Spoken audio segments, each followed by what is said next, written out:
Hi, everyone. It is 9:12 back on a Monday morning. Hope you had a good weekend.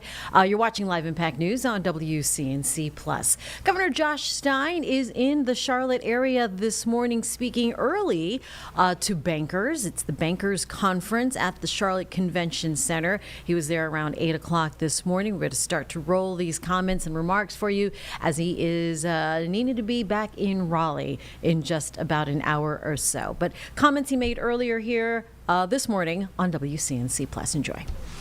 Good morning, everybody. Peter Waltney. Peter, thank you for that. And yes, just to let you know, the audio is a little bit scratchy, as you can hear. That is on the end of the reception. The Chief Policy Officer of the American Bankers Association, who extended the invitation to me to be with you all this morning. So Naomi, thank you for that.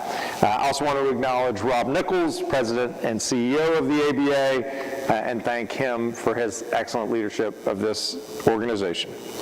Senator Bubb will be with you all shortly. Always good to be in the same program as him. To each of you present, I want to thank you for being here, and more importantly, thank you for your role in creating our country's vibrant economic climate. And I also want to welcome you to North Carolina. We are so pleased that you chose America's top state for business as the site of this year's annual convention. There are so many things that make North Carolina great. Our friendly and good people, our natural beauty from the Blue Ridge Mountains to the Barrier Islands and everywhere in between, and the best barbecue, basketball, and banking in America. I think Peter would agree with that assessment. The state toast of North Carolina declares that North Carolina is the land where the weak grow strong and the strong grow great. That's the promise of North Carolina, that where you come from should never limit how far you can go. Delivering on that promise is what drives me as governor, just as I know it drives many of you. I know because I've seen it. Just over a year ago, Hurricane Helene flooded western North Carolina, leaving heartbreak and devastation in her wake.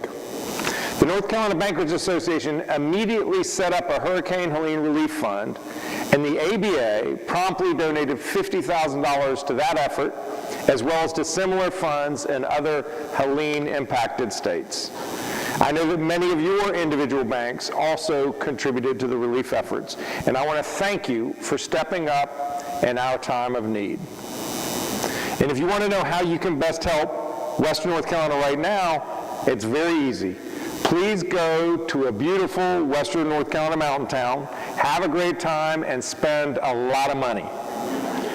Our hotels, restaurants, their small shops, they are open for and need your business. You won't regret it. Of course, supporting businesses and people is fundamentally what you do.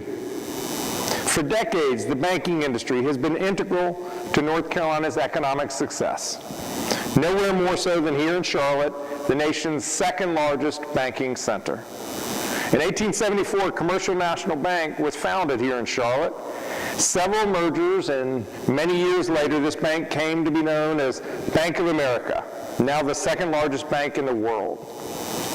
In Winston-Salem, Wachovia Bank was formed in 1879. The bank eventually merged with First Union, established here in Charlotte before, and they were later acquired, as you all know, by Wells Fargo in 2008. North Carolina is also home to two of the largest state-chartered banks in the nation. Truist, headquartered here in Charlotte, the nation's 9th largest bank, is the result of a merger between BB&T of Wilson back from the 1870s and SunTrust. First Citizens was founded in Smithfield, North Carolina, 1898. It's now headquartered in Raleigh and is the 16th largest bank in the country. It should come as no surprise to any of you how North Carolinians are proud of our banks, large and small. For the past 130 years, the North Carolina Bankers Association has been integral to the growth and success of banking here in our state, representing the interest of more than 80 banks across North Carolina. Our state's success in banking serves as the foundation for our success in other sectors, technology, life sciences, advanced manufacturing, agriculture, and more. Strong banks are integral to strong communities. So our state's success is intertwined with yours. And we've been fortunate to experience some successes in recent years. As I have mentioned already, and I'll probably mention a couple more times throughout the remarks, North Carolina was the top state for business in 2025, third time in the past 4 years. For the past 3 years, North Carolina has been recognized as a top 4 state in workforce. We are the third fastest growing state in the country by population. Folks see that we've got a good thing going here and they want to be part of it. And while we've created real momentum in North Carolina, we cannot rest on our laurels. We've got to keep strengthening our economy, enabling businesses to thrive and people to prosper. That's why my team and I are working every week to bring in more good-paying jobs and more investment. Since January 1, we've announced 28,000 new jobs and approximately $20 billion in capital investment across the state. These are good jobs with good wages. And we've got to not only grow the economy, but also make sure that it works for more people. That's why one of my priorities as governor is workforce development. A bachelor's degree is obviously great for many people, but a person shouldn't have to get a 4-year degree in order to get a good job that supports a family. That's why I am championing apprenticeships and career and technical education.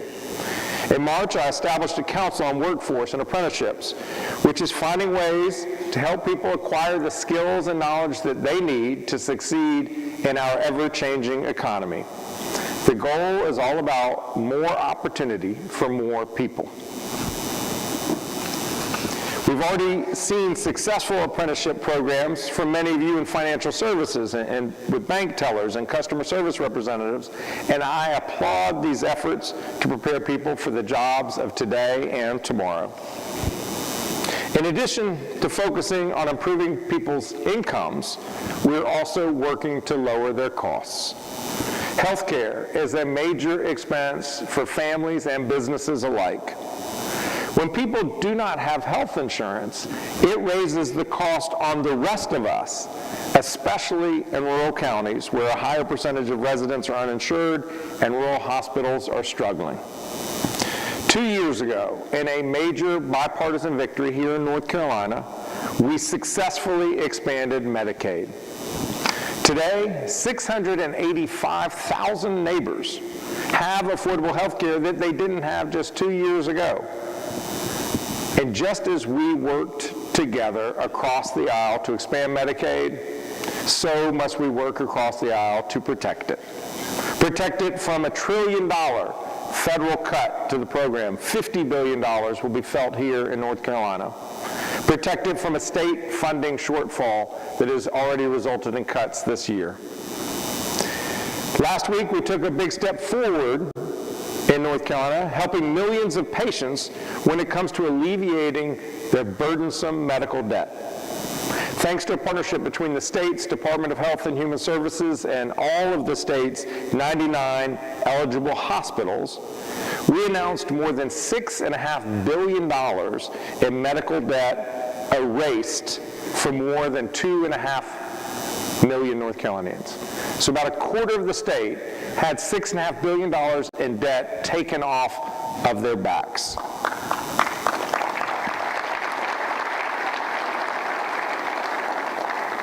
So many credit reports wiped clean. So many new possibilities opened up. Home ownership, small business loans, and people simply freed from the financial and emotional stress of debt so that they can concentrate on their health instead. In addition to healthcare expenses, we also have to address the high cost of housing and childcare. I mentioned that North Carolina is now the third fastest growing state in the country. They say that if you build it, they will come. Well, it turns out in North Carolina, if you don't build it, they will still come. So we must increase the supply of homes of all types to meet this newfound demand, and we need banks to finance that construction. We also need to lower the cost of childcare. When we invest in young kids, we set them up for a lifetime of success. We also help parents to stay in the workforce. Too many parents who want to work cannot because they cannot afford childcare. That is, if they can find it at all. Getting pushed out of the workforce hurts workers, it hurts businesses, and it hurts North Carolina's economy to the tune of about $5 billion every year. So I created a task force on child care, and early education that is looking into ways that we can make the early education profession more attractive to more workers, create more child care slots for families, and make child care more affordable. By driving down the cost of living, we help families and we strengthen our state's economy. When we talk about inflation and the cost of living, I have to address the economic uncertainty and rising costs on business owners and individuals resulting from the federal government's ever-changing tariff policy.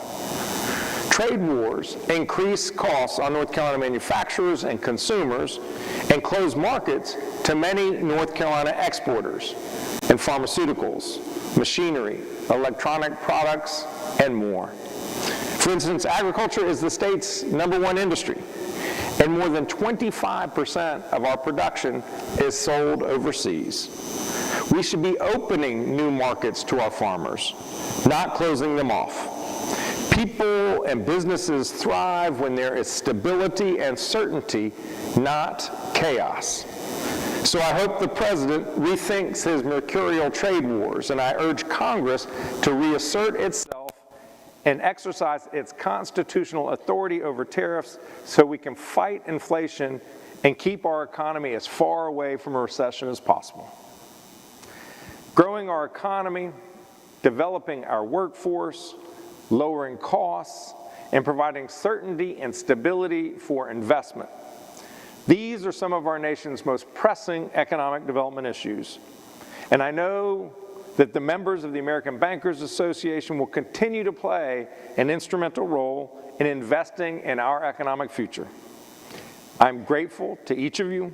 I look forward to partnering with you on these issues and many more, God willing, in the months and years ahead, so that together we build a state and nation that is safer, stronger, and more prosperous with real opportunity for every person. Thank you so much for having me this morning, and again, welcome to North Carolina.